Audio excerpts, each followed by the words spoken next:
আজকে আমরা শিখতে চলেছি মার্ক সফটওয়্যার আমরা টেম্পোরারি পারচেস আমরা কিভাবে এন্ট্রি করব। তার আগে জেনে নেব টেম্পোরারি পারচেস কি। অনেক সময় দেখা গেল আমরা কোনো কাস্টমারকে বিলিং করছি, সেটা হতে পারে রিটেল কাউন্টার হতে পারে, সেটা হতে পারে হোলসেল কাউন্টার হতে পারে। যে অনেক সময় আমরা কাস্টমারের রিকোয়ারমেন্ট অনুযায়ী আমরা হয়তো প্রোডাক্টগুলো তাকে দিয়ে দিচ্ছি, বাট আমরা এমতো অবস্থায় দেখতে পাচ্ছি যে আমাদের সিস্টেমে পারচেস বিলটা এন্ট্রি করা নেই বা ওই স্টকটা নেই। তখন স্টকটা নেই তার কারণ হচ্ছে যে জাস্ট পারচেসটা এসছে, বাট ওই সময় কাস্টমারটা ঠিক সেম প্রোডাক্টটাই চাই। তো যেহেতু আমরা কি করছি যে কাস্টমারকে বিল ওয়াইজ প্রোডাক্ট আমরা দিচ্ছি, অর্থাৎ স্টকটাকে মেনটেন করে তাকে প্রোডাক্ট ডেলিভারি করছি এবং বিলটাও তাকে প্রোভাইড করতে হচ্ছে, তো তার জন্য কিন্তু আমাদের এই টেম্পোরারি পারচেস কিন্তু ভীষণভাবে কার্যকর। কারণ আমি আরো একবার জানিয়ে রাখি, এই টেম্পোরারি পারচেস প্রয়োজন হয় তার একটাই কারণ, যে আপনার দোকানে হয়তো প্রোডাক্টটা পৌঁছে অর্থাৎ আপনার ডিস্ট্রিবিউটর আপনাকে দিয়ে গেছে, বাট আপনি কিন্তু পারচেস বিলটা এন্ট্রি করতে পারেননি, কিন্তু প্রোডাক্টটা চলে এসেছে। বাট কাস্টমারকে আপনি যখন সেল করছেন তাকে তো আপনাকে বিল প্রোভাইড করতে হবে। তখন আপনি কিভাবে করবেন? তার জন্যই কিন্তু এই টেম্পোরারি পারচেস। কারণ এই টেম্পোরারি পারচেসটা এতটাই গুরুত্বপূর্ণ, আপনি যদি প্রপার ওয়েতে ইউটিলাইজ করেন, আমি 100% শিওর এই টেম্পোরারি পারচেস ইউজ করে আপনি আপনার বিজনেসটাকে খুব ভালোভাবে স্মুথলি চালাতে পারবেন। তাতে আপনার স্টক বিলিং নিয়ে কোনো অসুবিধা হবে না, স্টক নিয়ে কোনো প্রবলেম হবে না, খুব ইজি ভাবে আপনি কাস্টমারের সাথে গুড রিলেশনশিপ মেনটেন করতে পারবেন এবং আপনি আপনার প্রপার ওয়েতে আপনি স্টকটাও মেনটেন করবেন, বিলিংটাও করতে পারবেন। কিভাবে করবেন তার জন্য সম্পূর্ণ ভিডিওটা দেখতে হবে। ফুল প্রসেসটাই আজকের এই ভিডিওতে দেখাবো। ওকে। ও হ্যাঁ, আপনারা যদি এখনো পর্যন্ত আমাদের চ্যানেলটি যদি সাবস্ক্রাইব না করে থাকেন তাহলে অবশ্যই আমাদের চ্যানেলটি সাবস্ক্রাইব করুন, পাশে থাকা বেল আইকনে ক্লিক করুন যাতে সবার প্রথমে নতুন নতুন ভিডিওর নোটিফিকেশন আপনার কাছে পৌঁছে যেতে পারে। ওকে, সো লেটস গেট স্টার্টেড। তো সবার প্রথমে আমরা সফটওয়্যারটিকে ওপেন করছি। সফটওয়্যারটি ওপেন করে আমরা প্রথমে চলে যাব ট্রানজ্যাকশনে, চলে যাব এখানটা পারচেস, ঠিক এইখানে একটা আছে কি টেম্পোরারি পারচেস বলে অপশন আছে। যদি আপনাদের সিস্টেমে যদি টেম্পোরারি পারচেসের যদি অপশন না খোলে, আরো একটা জায়গায় আমরা টেম্পোরারি পারচেসের অপশনটা পাবো। সেটা কোথায় পাবো?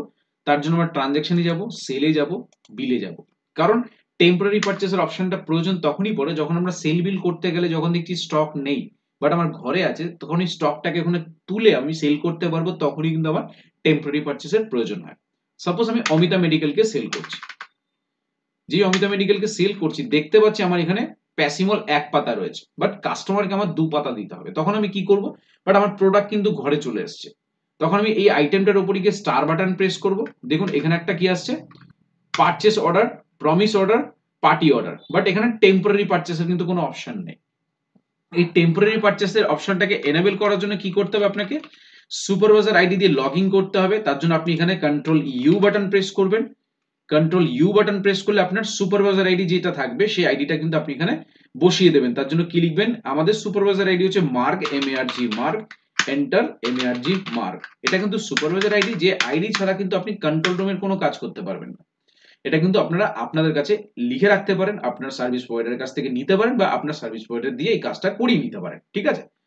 তো এরপর আমরা কি করব? দেখুন আমরা সুপারভাইজার আইডি লগ ইন করেছি মার্ক নামে। এরপর আমরা মাস্টার্সে যাব, মাস্টার্স থেকে মার্ক সেটআপে যাব, কন্ট্রোল রুমে যাব। কন্ট্রোল রুমে গিয়ে সার্চ চ্যানেলে গিয়ে সার্চ করব টেম্প, TEMP, এইটুকু লিখলেই হবে, টেম্প মানে টেম্পোরারি পারচেস। জাস্ট অ্যাকসেপ্ট করব। অ্যাকসেপ্ট করলে দেখবেন ফার্স্ট যে অপশনটা আসবে, যে টেম্পোরারি পারচেস বলে অপশনটা আসবে, এই যে temporary purchase, A for always, Y for main menu.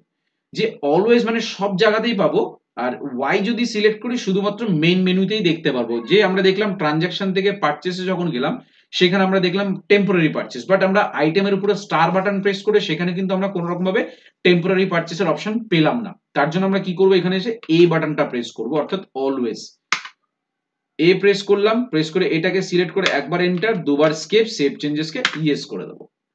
Yes করে দিয়ে এবার আমরা চলে যাচ্ছি ট্রানজাকশনে, যাচ্ছি সেলে, যাচ্ছি বিলে, যাচ্ছি। অ্যাজ ইউজুয়াল কিন্তু সেম ভাবেই কিন্তু রিটেল কাউন্টারেও কিন্তু আপনারা সেম ভাবে অ্যাপ্লাই করতে পারেন। ঠিক আছে? আমরা বিল করছি, অমিতা মেডিকেলকে বিল করছি। বিল করে জাস্ট আমরা এন্টার করছি, দেখাচ্ছি প্যাসিমল ক পাতা রয়েছে, এক পাতা রয়েছে, বাট আমার কিন্তু কাস্টমারকে দিতে হবে কত? দু পাতা দিতে হবে। তার জন্য কি করব? আমাকে তো কাস্টমারকে বিলটা তো প্রোভাইড করতে হবে। তার জন্য কি করব? এই আইটেমটার উপরে গিয়ে স্টার বাটন প্রেস করব। দেখুন এখানে টেম্পোরারি পারচেসের একটা অপশন খুলে গেছে। আমি ঘরে দেখে নিচ্ছি আমার এই প্যাসিমল ক পাতা এসছে, দেখে নিচ্ছি ঘরে আমার 5 পাতা এসছে। ব্যাচ নাম্বার কি আছে? একই ব্যাচ নাম্বারে পেয়ে গেছি। ব্যাচ নাম্বারটা কি আছে? ব্যাচ নাম্বার হচ্ছে A00235, এক্সপায়ারি কত আছে দেখে নিলাম 12/26, এন্টার করলাম। দেখুন যেই এন্টার করলাম দেখুন প্যাসিমল কিন্তু এক পাতা ছিল, তার সাথে আরো 5টা যোগ হয়ে গেল। যেই 5টা যোগ হয়ে গেছে আপনার কিন্তু টোটাল 6খানা হয়ে গেছে। এরপর আপনি বিল করে দিন, জাস্ট এন্টার করুন। এই যে নতুন ব্যাচটা আছে এন্টার করুন। যদি কোনো রেটের কোনো অসুবিধা আপনি সেটা এখানেই চেঞ্জ করতে পারেন। আপনি ক পাতা বিক্রি করছেন, সাপোজ 2 পাতা কাস্টমারের রিকোয়ারমেন্ট ছিল, কত দাম আছে, সাপোজ আপনি এটা সেল করছেন কত দামে, আপনি সেল করছেন এখানে 60 টাকা বা 45 টাকায় সেল করছেন।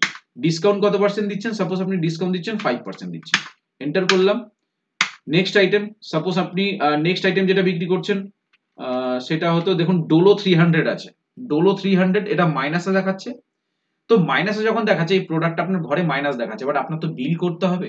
ঠিক সেম ভাবে আপনি দেখাচ্ছে ডোলো আপনার ঘরে ক পাতা এসছে, ডোলো আপনার ঘরে কিন্তু ক পাতা এসছে, ডোলো কিন্তু আপনার ঘরে এসছে 3 পাতা এসছে। কাস্টমার রিকোয়ারমেন্ট ক পাতা আছে, 2 পাতা। তাহলে আপনি ডোলোর উপরে গিয়ে স্টার বাটন প্রেস করুন, সরি ডোলোর উপরে গিয়ে স্টার বাটন প্রেস করুন, প্রেস করে টেম্পোরারি পারচেজ দিয়ে দিন 3 পাতা, ব্যাচ নাম্বার দিয়ে দিন AB00236, এক্সপায়ারি ছিল 12/26, এন্টার।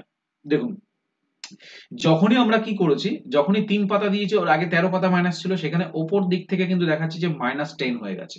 বাট এরপরে যখন আমরা বিল করতে যাব দুটো ব্যাচ কিন্তু আমার সেপারেট করে দেখিয়ে দেবে। ঠিক আছে, দেখুন নিচের ব্যাচটা আমার কি ছিল B00236, জাস্ট এন্টার করব। ক পাতা বিক্রি করব, সাপোজ আমরা বিক্রি করছি 2 পাতা বিক্রি করছি, কত টাকা করে আছে, 25 টাকা করে সেল করব, 5% ডিসকাউন্ট হয়ে গেল, আমার বিলিং হয়ে গেল। এরপর আনুষঙ্গিক যদি ও আরো কোনো যদি প্রোডাক্ট নিয়ে থাকে, সেই প্রোডাক্ট গুলো এখানে আপনারা অ্যাজ ইউজুয়াল ভাবে কিন্তু আপনারা সেল করতে পারেন। ঠিক আছে, অ্যাজ ইউজুয়াল ভাবে কিন্তু আপনারা সেল করতে পারেন। র্যান্ট্যাগ 150 আপনারা যেভাবে সেল করা সেভাবে কিন্তু করতে পারেন। ঠিক আছে, তো এইভাবে কিন্তু আমরা টেম্পোরারি পারচেসের সুবিধা নিয়ে আমরা কিন্তু সেল বিল জেনারেট করতে পারি। দেন আমরা এখান থেকে এন্ড কি বাটন প্রেস করে বিলটাকে আমরা সেভ করে দিলাম। সেভ করে দেওয়ার পর এই যে টেম্পোরারি পারচেস করলাম তার তো অবশ্যই একটা রেকর্ড থাকে, তার তো 100% একটা রেকর্ড থাকে। ওই রেকর্ডটা আমাদের কোথায় গিয়ে স্টোরেজ হচ্ছে, সেই রেকর্ডটার জন্য আমরা চলে যাব ট্রানজাকশনে, পারচেসে যাব। দেখুন এইখানে তখন অপশনটা আছে টেম্পোরারি পারচেস। এই অপশনটা কিন্তু আমরা রিটেল বিলে কিন্তু অ্যাজ এ কাউন্টার সেল হিসেবে কিন্তু ব্যবহার করে থাকি। ঠিক আছে, যে টেম্পোরারি পারচেস যে আমরা ব্যবহার করেছি, ব্যবহার করে কাস্টমারকে সেল করে দিয়েছি এবং প্রপার ওয়েতে আমি আমার সিস্টেমে স্টকটাও মেইনটেইন করেছি। এবারে টেম্পোরারি পারচেস যা যা করেছে এগুলোকে আমাকে কি করতে হবে, মেন বিলে কনভার্ট করতে হবে, পারচেস বিলে কনভার্ট করতে হবে। কারণ পারচেস বিলে কনভার্ট যদি না করতে পারি তখন একটা সমস্যা ক্রিয়েট করে কি, তখন আমার সমস্যা হয় কি, পারচেস বিলটা যদি এন্ট্রি না হয়ে থাকে, আমি টেম্পোরারি পারচেস হিসেবে এন্ট্রি করে রেখে দিয়েছি, বাট তাতে কিন্তু আপনার প্রপার স্টকটা কিন্তু মেইনটেইন হবে না, কারণ আপনার পারচেসটা তো ঢুকছে না, এদিকে সেল হয়ে যাচ্ছে, তাতে কিন্তু মাঝপথে একটা প্রবলেম ক্রিয়েট করতে পারে। ঠিক আছে, তো তার জন্য যখন আপনার সেল বিলটা জেনারেট হয়ে গেছে আপনি তখন কি করবেন, আপনি তখন নরমালি এখানে টেম্পোরারি পারচেসে ক্লিক করবেন। ক্লিক করলে দেখুন দুটো আইটেম আমরা টেম্পোরারি পারচেসে ব্যবহার করেছি, দুটো আইটেম। জাস্ট এর উপরে আমরা স্টার বাটন প্রেস করব, তারপরে আমরা F10 বাটন প্রেস করব, করে এই পারচেস বিলটা কোন ডিস্ট্রিবিউটরের কাছ থেকে হচ্ছে সেই পার্টিকে সিলেক্ট করব। সাপোজ সুদেব মেডিকেল এনসি কে সিলেক্ট করলাম, তার বিল নাম্বার চাইছে, সেই বিল নাম্বারটা দিয়ে দিলাম। দেখুন কতটা ইজি পথ, জাস্ট এন্টার করলাম বিলিংটা কি ক্যাশে হয়েছে না ক্রেডিট হয়েছে, ক্যাশে হয়েছে, সি প্রেস করে দিলাম, এখানে যে সি প্রেস করলাম, করে জাস্ট আমরা এন্টার করলাম। যেহেতু পার্টিটার জিএসটি নাম্বারটা আমি ঢোকাতে ভুলে গেছি, তাই আমি কি করব, বাট বিলটা তো আমাকে জিএসটি দিয়ে এন্ট্রি করতে হচ্ছে, তার জন্য এই অপশনটা যদি আমি নো রেখে দিই তাহলে কিন্তু বিলটা কিন্তু আমার ট্যাক্স পেইড হয়ে যাবে। তো আমি চাইছি না ট্যাক্স পেইড, যে আমি বিলটাকে আমরা ট্যাক্স দিয়ে এন্ট্রি করে থাকি, পরে যে আমি বিলের পার্টিটাকে ট্যাক্স আমি যদি না ঢুকিয়ে থাকি, বিলের পার্টির মধ্যে আমি জিএসটি নাম্বারটা ঢুকিয়ে দেবো, তখন আর আমাকে আনরেজিস্টার্ড শো করবে না। বাট আমি যেহেতু বিলটা করছি, যাতে বিলটা প্রপার ট্যাক্সেই যেন হয়, সেহেতু আমি অপশনটাকে ইয়েস করে দেবো, দিয়ে জাস্ট আমি এন্টার করব। জাদু দেখুন মার্ক সফটওয়্যারে যেই দুটো আইটেমকে আমি অ্যাজ এ কাউন্টার সেল অর্থাৎ টেম্পোরারি পারচেস হিসেবে দেখিয়ে পারচেস সেল করেছিলাম, সেই টেম্পোরারি পারচেস থেকে কিন্তু আমার পারচেস বিলে কনভার্ট হয়ে গেল। এরপরে যখন আমি বিলটার মধ্যে আরো যদি 3-4টা আইটেম থাকে, আমি অ্যাজ ইউজুয়াল কিন্তু আমি এখান থেকে সেটা পারচেস করতে পারি। সাপোজ ব্যাচ নাম্বার দিলাম 12/26 দিলাম, এমআরপি হচ্ছে 80 টাকা দিলাম, 25 পাতা পারচেস করলাম, আমি এখানে 70 টাকা দিলাম, 2% ডিসকাউন্ট। দেন আমি আবার পরেরটা র্যান্ট্যাগ 300 দিয়ে দেবো, 12/25 দিলাম, দিয়ে আমরা এখানে 60 টাকা করলাম, 25 পাতা নিলাম, আমরা এখানে দিয়ে দিলাম 35 টাকা দিলাম, 2% দিলাম।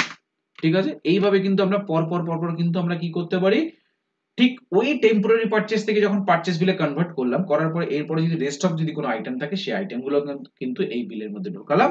ঢুকিয়ে এরপরে আমরা বিলটাকে মিলিয়ে জাস্ট এন্ড কি বাটন প্রেস করব, লাস্ট আইটেমের নিচে গিয়ে এন্ড কি বাটন প্রেস করে সেভ করে দিলাম বিলটা। ওকে, এরপরে দেখুন আমার টেম্পোরারি পারচেজটাও কিন্তু ক্লিয়ার হয়ে গেল। টেম্পোরারি পারচেজটাও কিন্তু আমার ক্লিয়ার হয়ে গেল। ঠিক আছে? তো আশা করব আজকের এই ভিডিওর মাধ্যমে আপনাদেরকে বোঝাতে পেরেছি যে মার্ক সফটওয়্যারে আপনারা কিভাবে টেম্পোরারি পারচেজ ব্যবহার করে আপনি আপনার সেলটাকে কত ইজি ভাবে আপনি ম্যানেজ করতে পারবেন, এবং সেলটাকে যত ইজি ভাবে ম্যানেজ করতে পারবেন এবং ম্যানেজ করে কিন্তু আপনি আপনার স্টকটাকেও মেইনটেইন রাখতে পারবেন এবং কাস্টমারের সাথে গুড রিলেশনশিপও আপনি বিল্ড আপ করতে পারবেন। আশা করি এই ভিডিওর মাধ্যমে আপনাদেরকে বোঝাতে পেরেছি। এই ভিডিও থেকে যদি আপনাদের বিন্দুমাত্র যদি উপকার হয়ে থাকে তাহলে অবশ্যই আমাদের চ্যানেলটি সাবস্ক্রাইব করুন, পাশে থাকা বেল আইকনে ক্লিক করুন যাতে সবার প্রথমে নতুন নতুন ভিডিওর নোটিফিকেশন আপনার কাছে পৌঁছে যেতে পারে।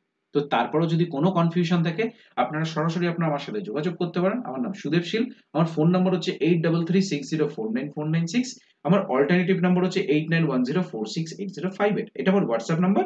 আপনারা চাইলে সরাসরি আমার সাথে হোয়াটসঅ্যাপে যোগাযোগ করতে পারেন। তো ভিডিও ভালো লাগলে অবশ্যই আমাদের চ্যানেলটিকে সাবস্ক্রাইব করে আমাদের সাথে জুড়ে থাকুন এবং লাইক করুন, শেয়ার করুন। অবশ্যই কমেন্টস এর মাধ্যমে জানাবেন ভিডিওটা কেমন হয়েছে, আপনাদের আদৌ কি উপকারে লাগছে কিনা। তো সবাই ভালো থাকবেন। অসংখ্য ধন্যবাদ।